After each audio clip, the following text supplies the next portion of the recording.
Psychologically 3 طرح کے عوامل اثر انداز ہوئے ہیں جن کی وجہ سے انگزائٹی کا شکار اور زوال پذیر ہو گئے ہم۔ پہلے نمبر پہ ہے فحاشی۔ آج 17-18 سال کا ایک بچہ حسین ترین نوجوان عورت کو مکمل براہ نہ دیکھ سکتا ہے، وہ بھی ایک کلک پہ پورن سائٹس کے اوپر جا کے۔ آپ ذرا امیجن کریں، یہ آسان نہیں تھا پہلے۔ پرانے وقتوں میں اس طرح کے منظر بادشاہوں کی دسترس میں تھے یا پھر بڑے بڑے عیاش روسا کی دسترس میں تھے۔ وہ جس چیز کو دیکھنے کے لیے بادشاہ اپنے قیمتی زر و جواہرات لٹا دیا کرتے تھے، وہ سب ایک عام سا نوجوان لڑکا بھی دیکھ لیتا ہے 200 روپے کا انٹرنیٹ پہ پیکج لگا کے۔ اب یہ وہ سب دیکھ تو لیتے ہیں لیکن وہ ان کی دسترس میں نہیں ہوتی چیزیں، وہ خواتین ان کی دسترس میں نہیں ہوتی۔ تو پھر کیا کرتے ہیں؟ امیجنری فینٹسائز کرتے ہیں۔ جب چیزوں کو امیجنری فینٹسائز کرتے ہیں، خاص حد کے بعد جا کے انگزائٹی اور کشمکش شروع ہو جاتی ہے۔ پھر شادی شدہ لوگوں کی زندگیاں بھی اس لیے ہجان کا شکار ہے کہ آئیڈیلائز کیا ہوا ہے انہوں نے اسکرین کے ان لوگوں کو، جس فزیک اور بیوٹی کو آئیڈیلائز کر کے رکھا ہوا ہے۔ اب گھر والی میں وہ ہے نہیں، اس بیچاری کے پاس تو ریسورسز نہیں ہیں، وہ کیسے مینج کرے گی اس آئیڈیلائزیشن کو؟ جن کی تصویریں یہ لڑکے اپنے موبائل فون میں لے کے پھر رہے ہوتے ہیں شادی شدہ ہوتے ہوئے بھی، یہ ان خواتین کے ایک دن کے اخراجات نہیں برداشت کر سکتے۔ نتیجہ انفیریئرٹی کمپلیکس۔ اب دوسری وجہ ہے ڈی سینسٹائزیشن۔ پہلے کوئی ہاتھ یا کسی کا بازو دیکھ لیتا تھا نا تو تحریک پیدا ہو جاتی تھی۔ آپ اپنے باو اجداد سے، اگر کسی کا دادا دادی زندہ ہیں یا کسی کے والدین بڑی عمر کے ہیں، ان سے پوچھ کے دیکھ لیں، وہ آپ کو بتائیں گے کہ کسی کا ہاتھ نظر آ جاتا تھا، بازو نظر آ جاتا تھا، تحریک پیدا ہو جاتی تھی، ہلچل مچ جاتی تھی۔ اب یہ سب کچھ اتنا عام ہو گیا ہوا ہے کہ تجسس ہی ختم ہو گیا، تحریک ختم ہو گئی ہے۔ اب سیدھی سڑک پہ جانے کے بجائے لوگ پگڈنڈیوں کی تلاش میں ہیں، کیونکہ سب کچھ تو دیکھ لیا ہوا ہے اور حد سے زیادہ نارمل کر لیا ہوا ہے سارا کچھ۔ اب دوسرا رخ ایک اور دیکھیں اس ڈی سینسٹائزیشن کا۔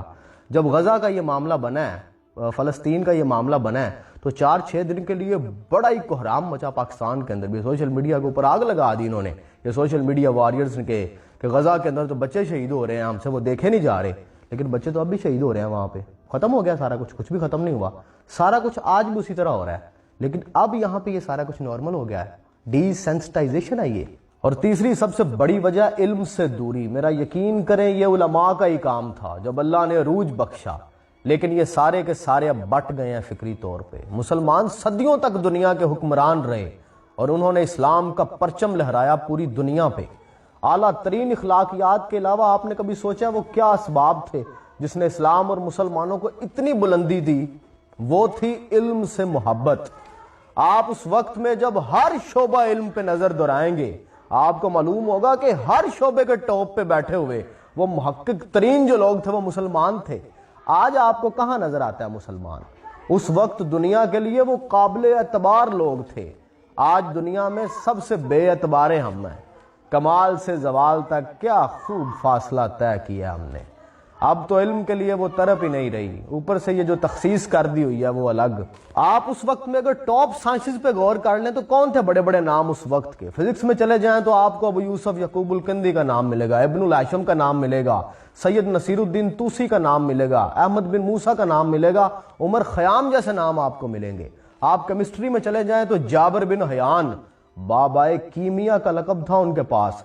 پھر احمد الجریتی، آپ کو پتا ہے اس وقت کیمسٹری کے اوپر لکھی جانے والی جو 2 ٹاپ کلاس کتابیں تھیں نا، رتبۃ الحکیم اور غایت الحکیم، یہ احمد جریتی صاحب نے لکھی تھی۔ پھر محمد بن ملک خوارزمی، پھر محمد بن احمد عراقی، پھر اسفرازی، بیرونی، ابن فرنانس، اس جیسے بے شمار نام اس وقت آپ کو عالم اسلام کے اوپر چمکتے ہوئے نظر آ رہے تھے۔ کاسمالوجی میں محمد بن عبد الرحمن، جابر بن زرکال، علامہ ابن یونس، الخ بیگ، اس کے علاوہ دنیا کے ہر موضوع پہ اس عصر کی جدید ترین تحقیق مسلمانوں کے پاس تھی۔ یورپ اس وقت کہاں کھڑا ہوا تھا علوم و فنون کے اندر، یہ جان کے آپ کو آپ کے اسلاف پہ رشک آ جائے گا۔ یہ وہ لوگ تھے جن کے ہاتھوں میں مسجدوں کی چابیاں ہوا کرتی تھی، یہ ہمارے رہنما تھے، ہمارے اسلاف تھے، جنہوں نے مسجدوں میں بھی امامت کروائی اور دنیا کی بھی امامت کی۔ مگر پھر یوں ہوا جانا، جگر کا خون ہوا جانا، تیرے سر کے اشارے پر ادائے کافرانہ سے، نگاہ قاتلانہ سے گھائل ہو گئے ہم بھی، بڑے بے باک پھرتے تھے مائل ہو گئے ہم بھی، سخاوت کرنے آئے تھے اور سائل ہو گئے ہم بھی۔ ہم نے کہہ دیا پھر کہ جی یہ تو دنیا کا علم ہے، ہمیں تو یہ چاہیے ہی نہیں، یہ تو دین کا علم ہے، یہ دنیا کا علم ہے، تخصیص کر دی ہم نے۔ اور پھر کہانی ختم ہوئی اور ایسے ختم ہوئی کہ سبھی رونے لگے تالیاں بجاتے ہوئے۔ میں اکثر اپنے دوستوں کے پاس بیٹھا ہوں نا تو وہ کہتے ہیں کہ اسلام پہ دوبارہ عروج آئے گا، مسلمانوں پہ دوبارہ عروج آئے گا. تو مجھے لگتا ہے، میں انہیں کہتا ہوں کہ یار مسلمانوں پہ یہ جو کرنٹلی مسلمان ہم ہیں نا انڈو پاک کے اندر، ہمارے اوپر دوبارہ عروج نہیں آنا. مسلمانوں نے عروج دیکھ لیا ہوگا. قرآن کی وہ آیت تلک الایام کہ ہم بدلتے رہتے ہیں ان ایام کو قوموں کے درمیان. وہ حام سام اور یافس، پہلے اللہ نے حام کی اولاد کو دی دنیا کی امامت، بڑا نام دیا، دنیا پہ حکومتیں کی، عروج آیا، وہ افریقن سارے تھے. پھر سام کی اولاد کے پاس آیا عروج، وہ ساری جنہیں ہم کہتے ہیں سامی ریلیجنز کے لوگ، سیمیٹک لوگ، ان کے اوپر اللہ نے بڑا عروج دیا.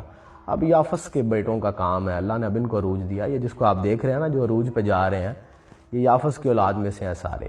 اب ایسا تو نہیں ہو سکتا کہ ان مسلمانوں کے اوپر عروج آئے، لیکن اسلام نے تو عروج پہ آنا ہے. اور مجھے لگتا ہے کہ ان مسلمانوں پہ عروج نہیں آئے گا، وہ لوگ اسلام قبول کر لیں گے. جو عروج پہ ہوں گے نا ان کو اسلام کی سمجھ آ جائے گی، ان کو توحید کی سمجھ آ جائے گی، ان کو اللہ کے پیغام کی سمجھ آ جائے گی. وہ لوگ اسلام قبول کر لیں گے کیونکہ ان کے پاس باقی ساری کوالٹیز ہوں گی.